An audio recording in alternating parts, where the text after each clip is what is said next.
Assalamualaikum warahmatullahi wabarakatuh. Salam bela negara. Perkenalkan, saya Erian Ahmad Firdaus, Eskom Mkom, dosen S1 Program Studi Informatika, Fakultas Teknik dan Teknologi Pertahanan, Universitas Pertahanan Republik Indonesia. Pada kesempatan kali ini, saya akan menjelaskan salah satu mata kuliah yang saya ampu, yaitu Interaksi Manusia dan Komputer, sebagai bukti unjuk kerja Tridharma Perguruan Tinggi untuk sertifikasi dosen, khususnya di bidang pengajaran. Mata kuliah Interaksi Manusia dan Komputer merupakan mata kuliah wajib yang diberikan pada semester ganjil di program studi S1 Informatika untuk mahasiswa semester 5 dengan bobot 2 SKS. Mata kuliah ini menyajikan tentang konsep interaksi antara manusia dan komputer, berbagai strategi pengembangan antarmuka, perbandingan kecakapan relatif antara manusia dan komputer, lingkungan sosial dan lingkungan kognitif yang mempengaruhi interaksi manusia dan komputer, siklus tindakan eksekusi atau evaluasi, siklus interaksi, kesalahan umum yang sering dilakukan oleh perancang sistem, kemudian teknik untuk melakukan uji kebergunaan, keuntungan dan kerugian manipulasi langsung, evaluasi antarmuka berbasis menu, keuntungan dan kerugian penggunaan command line dialog. Kemudian keuntungan dan kerugian penggunaan dialog berbasis pengisian borang atau formulir, perancangan tampilan antarmuka berbasis teks dan grafik.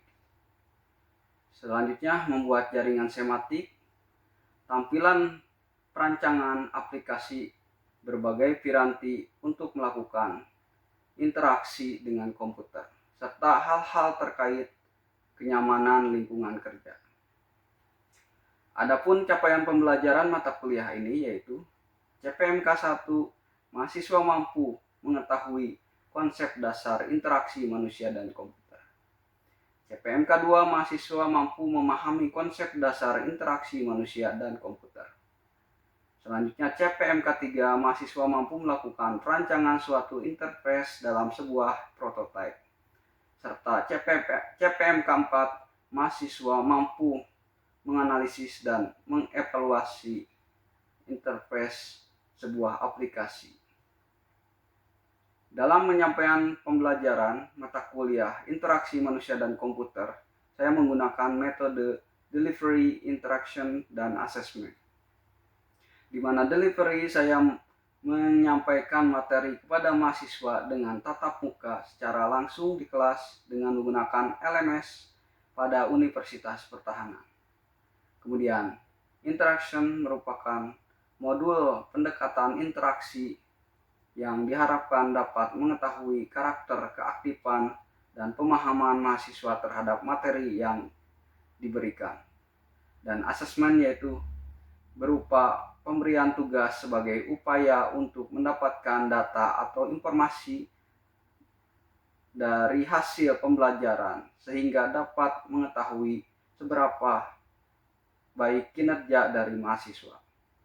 Adapun beberapa komponen penilaian yaitu keaktifan 10%, tugas 20%, kuis 15%, UTS 25%, dan UAS 30%. Dengan total bobot 100%. Selanjutnya saya akan menampilkan video perkuliahan mata kuliah Interaksi Manusia dan Komputer. Dengan ini selamat menyaksikan. Normatika, duduk. Siap, gerak.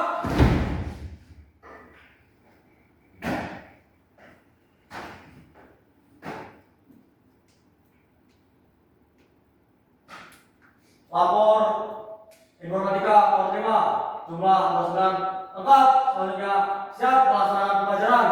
Laporan saya terima, sebelum belajar ke bidang kerjaan. Belajar.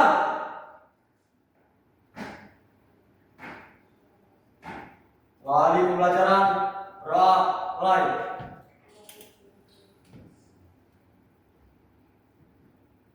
Selesai. Istirahat di tempat. Gerak.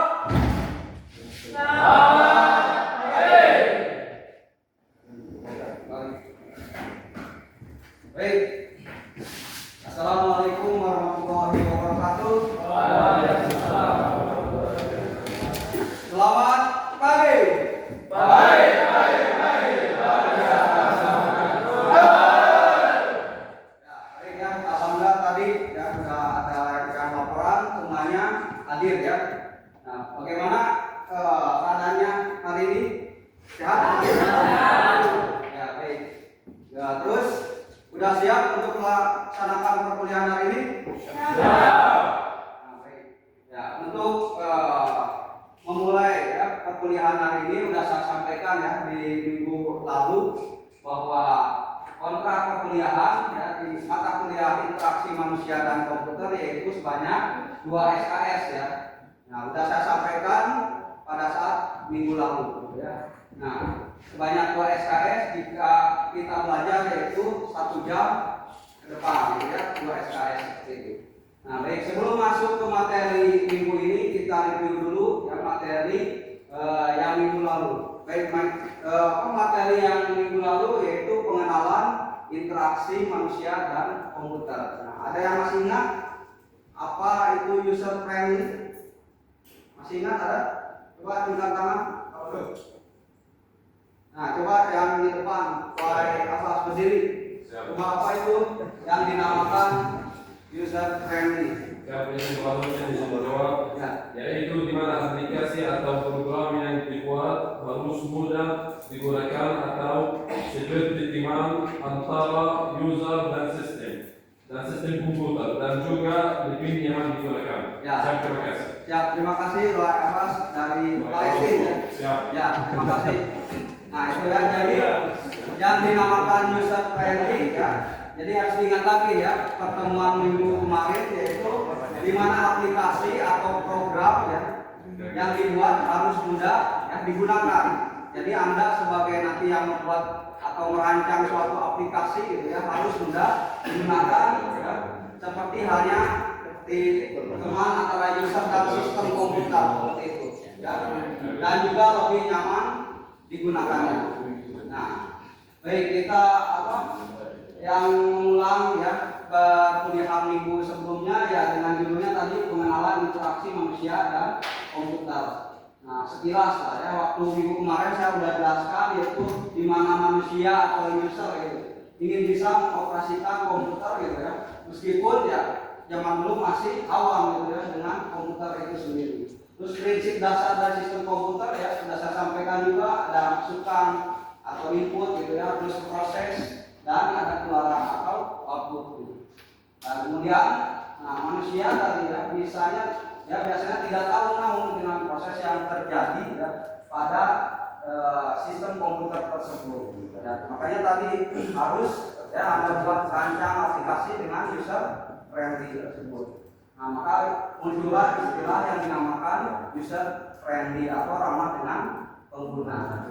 Nah, kemudian minggu lalu juga ada faktor pendewasa dari IMK ya. Nah, faktor pendewasa IMK itu ada dari segi linguistik, ada kecerdasan buatan, ekonomi, ya, kemudian antropologi, sosiologi, ya, multimedia, desain grafis, teknik penulisan, ya, terus berhubungan dengan bisnis, tentunya matematika, RPL dan psikologi. Nah, untuk materi yang minggu lalu gitu ya bisa dapat Anda pelajari di bisa akses di channel YouTube saya. Gitu ya, channel YouTube saya ini ya nanti Anda ya masuk ke channel YouTube saya Erian Ahmad Firdaus, jangan lupa like, subscribe dan komen gitu ya. Gitu. Jadi materi semua ada di sini. Kalau yang minggu lalu masih belum paham silakan dibuka lagi channel YouTube saya.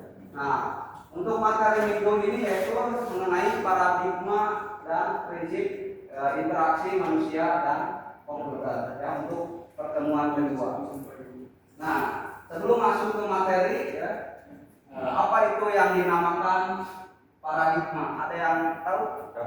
Ya, silakan berdiri. Dapat apa itu paradigma? Jadi itu paradigma sendiri cara pandang para terhadap diri dan lingkungan yang mempengaruhi kita perilaku dan perbuatan. Ya, jadi itu ya paradigma cara pandang terhadap diri dan lingkungannya yang akan mempengaruhi ya dalam berpikir, bersikap dan bertingkah laku. Nah, kenapa harus belajar paradigma? Ada tambahan? Kenapa harus belajar paradigma? Karena harus mempengaruhi perkembangan IMK. Nah, gitu ya. Jadi harus terus ya mengetahui perkembangan dari IMK. Nah, IMK itu tadi ya paradigma kan perubahan gitu ya. Nah, perubahan paradigma dalam dunia komputer gitu ya, dari zaman ya terdahulu hingga zaman saat ini gitu ya. Maka intinya kita bisa menentukan paradigma mana gitu ya yang berubah dan mana yang tidak berubah gitu ya. Mulai dari komputer yang paling awal hingga komputer saat ini seperti itu.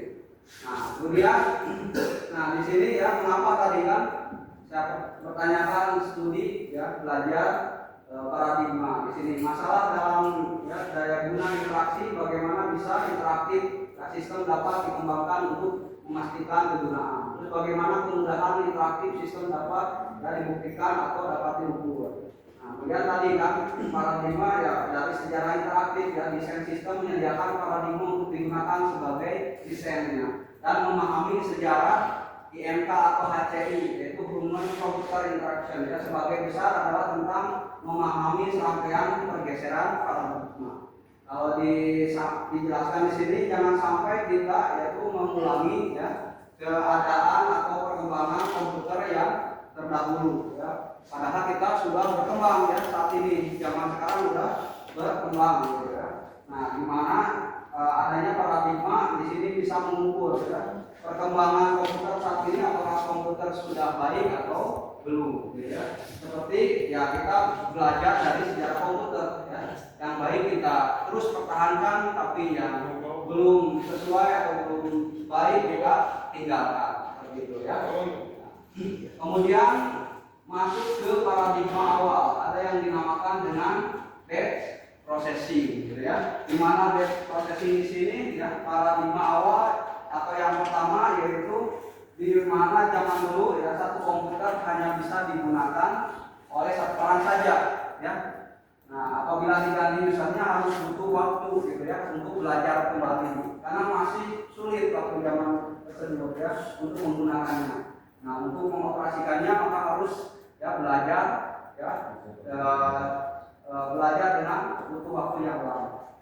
Kemudian ada yang dinamakan dengan paradigma yang kedua yaitu time sharing ya.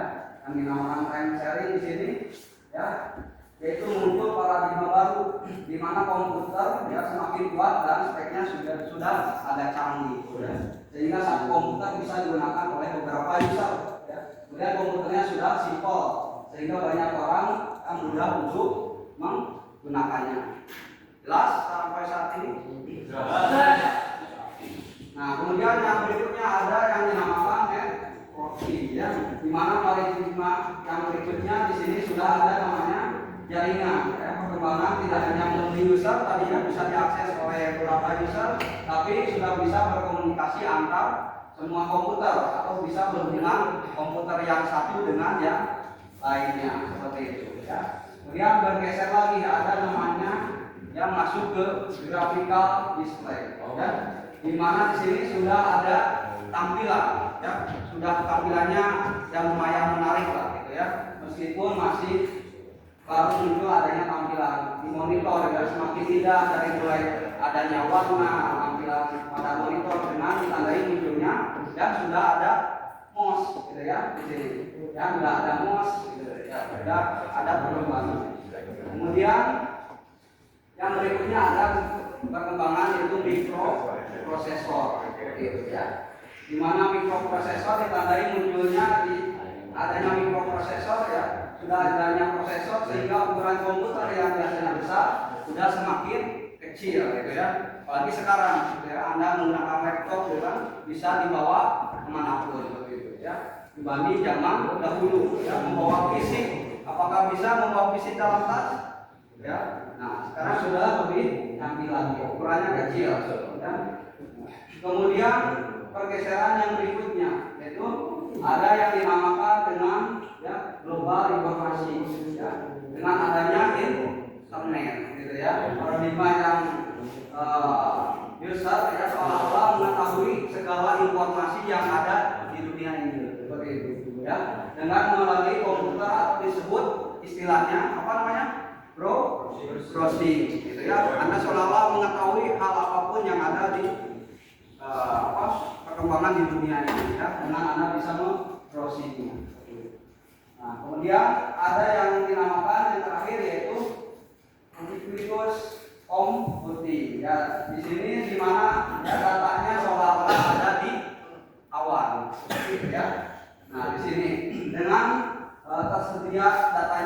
apapun gitu ya Anda gunakan seperti itu. Nah, pokoknya data yang kita minta pasti selalu ada gitu ya. Contohnya kita menggunakan email, betul? Ya, email terus menyimpan data di Google Drive gitu ya, menggunakan WhatsApp atau yang lainnya gitu ya. Tapi ya tidak tahu datanya disimpan di mana seperti itu ya. Tapi ada di server ya, seolah-olah ada datanya tersimpan di awan, betul ya, gitu, seperti itu. Nah kemudian, nah itu mungkin minggu ini ada pertanyaan dulu. Untuk pertemuan minggu ini jelas? Jelas. Nah, baik, kalau sudah jelas, nah apa ini muncul? Ada kuda. Ya, kalau sudah muncul kuda berarti ada namanya kuis data. Nah, baik, silakan ya buka browsernya, gitu ya. Kita sebelum akhiri perkuliahan kita kuis dulu, oke?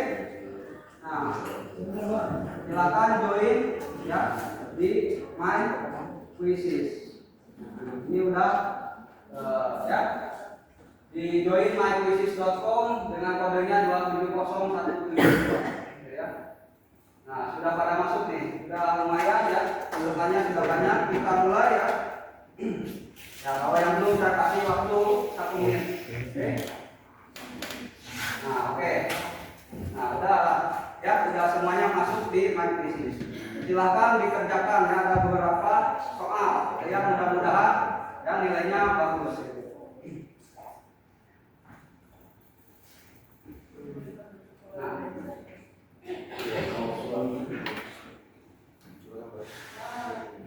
Nah, silakan dikerjakan. Sudah saya buka.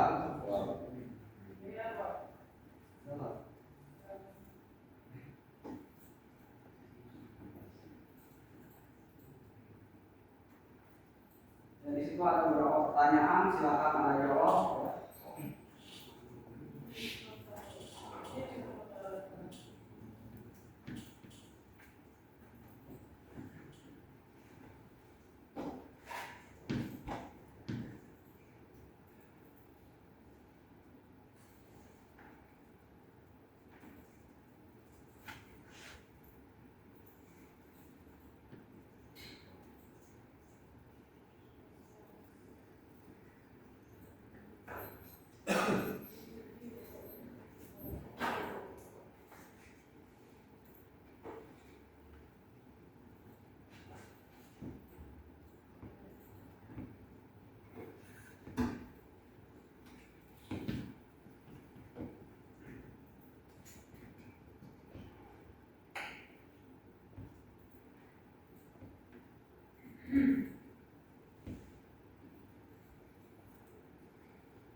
Ya, masih 52% ya yang menjawab. Silakan.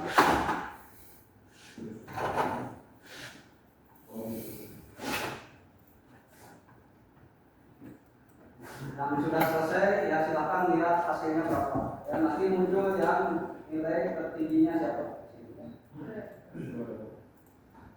Yang sudah selesai ya, tunggu masih ada temannya yang masih menjawab ya.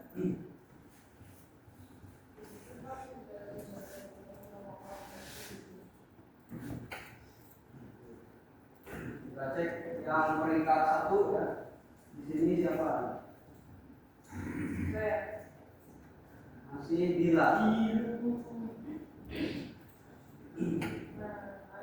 Yang belum menyelesaikan segera diselesaikan. Ya, waktunya terbatas.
yang juara pertama yaitu atas nama Gila. Mana Gila?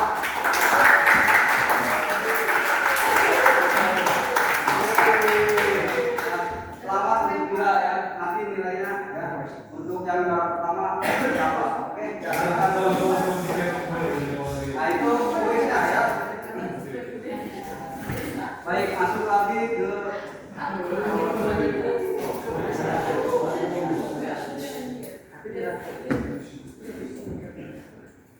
nah tadi ya kuis sudah kita laksanakan.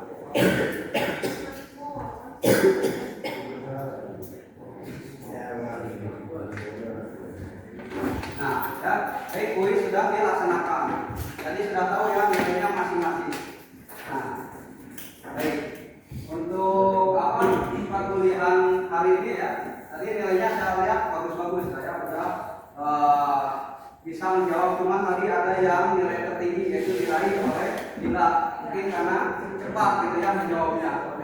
Tapi ada pun yang lain sudah bagus ya nilai. Baik. Nah, selamat untuk tadi namanya siapa Dila ya. Nah untuk menyimpulkan materi minggu ini ya, kita simpulkan bahwa dari tadi ya tentang paradigma ya di MK, yaitu bahwa kita bisa menentukan paradigma yang berubah dari mana yang tidak berubah ya, mulai dari komputer yang paling awal sampai komputer saat ini. Kemudian di sini ya kita jangan sampai mengulangi tadi ya perkembangan komputer ya zaman dulu ya, padahal kita sudah ya ke zaman yang saat ini sudah semakin canggih. Nah selanjutnya dengan adanya paradigma kita bisa mengukur ya, dari perkembangan komputer saat ini apakah komputer sudah baik ya, atau belum. Dan pasti kita belajar dari tadi sejarah komputer ya, yang baik kita tetap pertahankan, yang belum sesuai ya kita tinggalkan seperti itu. Nah selanjutnya sebelum saya akhiri ada tugas kelompok ya. Untuk tugas kelompoknya silakan ya. Di sini kan ada tadi 20 ya, 20 mahasiswa silakan bagi dua gitu ya. Dibagi dua kelompok. Kemudian nanti minggu depan ya presentasikan ya dengan menjelaskan tentang yaitu ada yang dinamakan dunia virtual atau metaverse ya. Jadi jelaskan di sini hubungannya dengan IMK gitu ya, dari segi kelebihan, manfaat dan dari segi kekurangannya atau kerugiannya. Nah tugas kelompok ya Anda buat PowerPoint dikirim ya 1 hari sebelum kuliah ya. Jadi besok mau kuliah dikirim 1 hari sebelumnya. Jelas? Jelas. Nah dengan dikirim ke alamat email absensi.tugas@gmail.com ya, dengan nama filenya nanti tugas kelompok IMK 1 ya.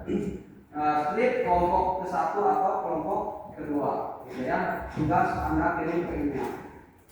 Nah itu ya untuk pertemuan minggu depan ya. Jadi ada tugas yang Anda harus diskusi minggu depan. Oke. Nah untuk referensinya ya Anda bisa ya baca buku yaitu karangan Kisah Santosa atau yang Alex Dean ya. Ini referensi ya untuk Anda bisa pelajari lagi tentang interaksi manusia dan komputer. Nah ada sedikit ya quote atau kata bijak ya untuk perkuliahan minggu ini, yaitu kalau burung terbang dengan sayapnya maka manusia ya, harus terbang dengan cita-citanya. Dan satu lagi ya oleh Albert Einstein ya, cobalah untuk tidak menjadi seorang yang sukses, tapi jadilah seorang yang bernilai gitu ya. Jadi bisa bermanfaat ya.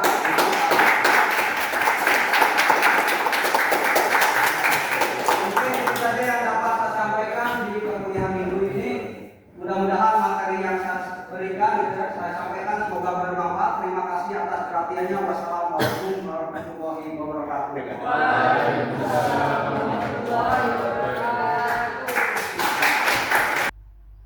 Demikianlah video PDD UKTPT Smart Sedos pada bidang pengajaran yang saya laporkan. Semoga dapat memberikan gambaran terhadap pelaksanaan pengajaran yang telah saya lakukan pada satuan unit kerja, yaitu program studi S1 Informatika Fakultas Teknik dan Teknologi Pertahanan Universitas Pertahanan Republik Indonesia. Akhir kata, saya Erian Ahmad Firdaus Eskom Mkom mengucapkan terima kasih atas atensi Bapak Ibu. Wabillahi taufik wal hidayah. Wassalamualaikum warahmatullahi wabarakatuh. Salam bela negara.